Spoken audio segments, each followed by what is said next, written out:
Congratulations! You made it to the last chapter of this tutorial. So did I. Now we are going to build co-abundance interaction networks for either the tumor or the healthy samples. One important note here, because we are going to build interaction network separately for the tumor or the healthy samples, we do not need to normalize for multiple sampling from the same individual, because we don't have multiple sampling when we do separate analysis of the tumor and the healthy sample.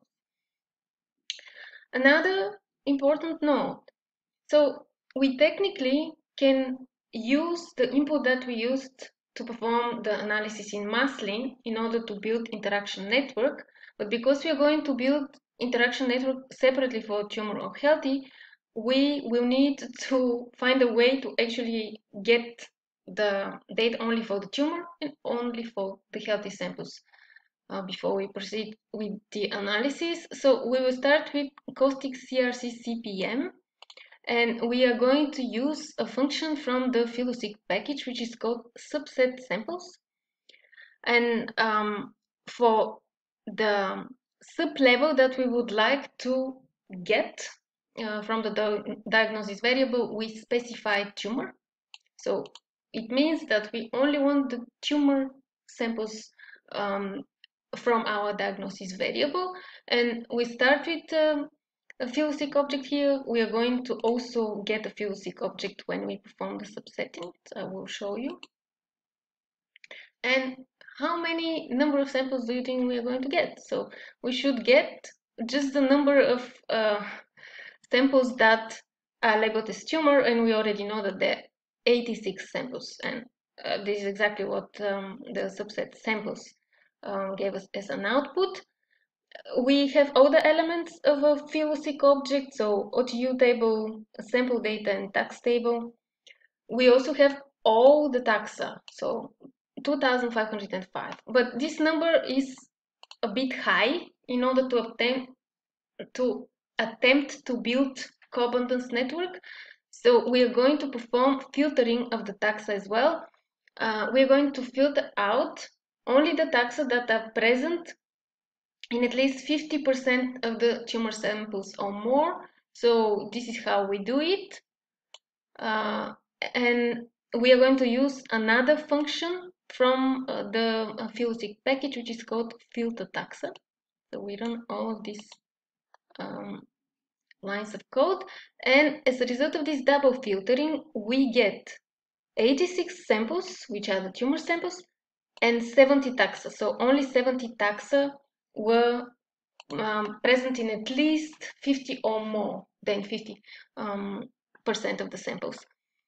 So we are going to build our interaction network for tumor with this input. And we don't need all tables that are part of the PhyloSeq object. We technically need only the OTU table. But as you remembered, or I don't know if you do, but I will tell you anyway.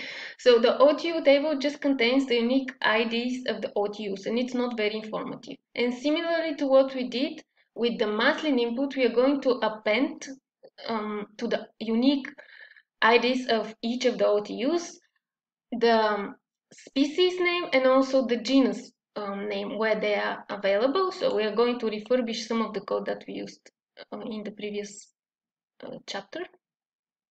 So once we append this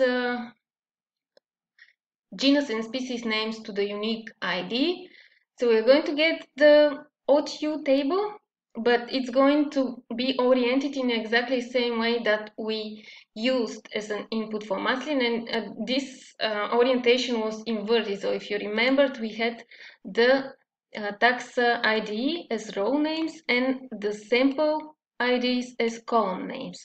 But for the input, in order to generate the interaction network, we use the normal orientation. We are going to invert again the OTU table for the 70 taxa and 86 samples just prior to performing a Spearman correlation.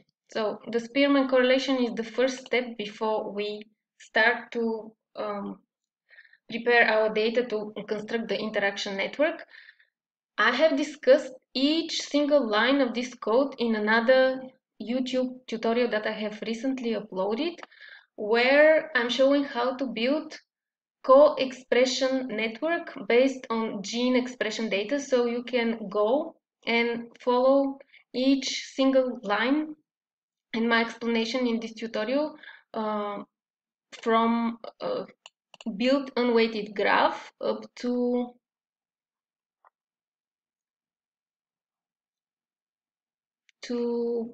create a function for building co-abundance network. So what we do with all of this line of code, so we are going to construct the interaction network. We are going to identify the local communities of co-abundant taxa. We are also going to identify the degree of each taxa. And if you remember, the degree is just number of other taxa that each taxa in our co-abundance network is interacting with. We also have some additional metadata of the node, so of our taxa in this case. And eventually we are going to save the interaction network as a GraphML file, and this file we can load in Cytoscape and interactively visualize it. This GraphML file is going to be saved in the working directory that you have. And in addition to the GraphML file, you're also going to get the CSV file, which contains the metadata of the nodes, so like degree and the name and some others. You can open the file or watch my other tutorial in order to get more details and the complete details about these two outputs. So what I did next, I've created a function. I didn't want to repeat all this code when I'm preparing the interaction network for the healthy sample, so I just prepared a function. You need to run all the code up until run the function to obtain the graph file and vertex metadata for the healthy samples. So when you run it, then you just specify the name of the function and include the parameters of the arguments.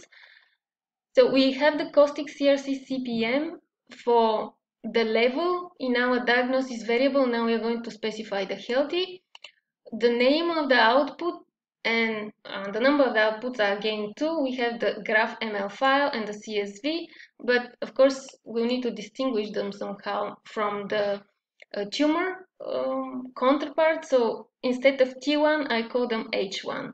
So if you run all this line of code up until here, you should have the two GraphML files, so the interaction network for the tumor samples and for the healthy samples, and also the metadata that contains some additional attributes information for the node, so in our case for our taxa.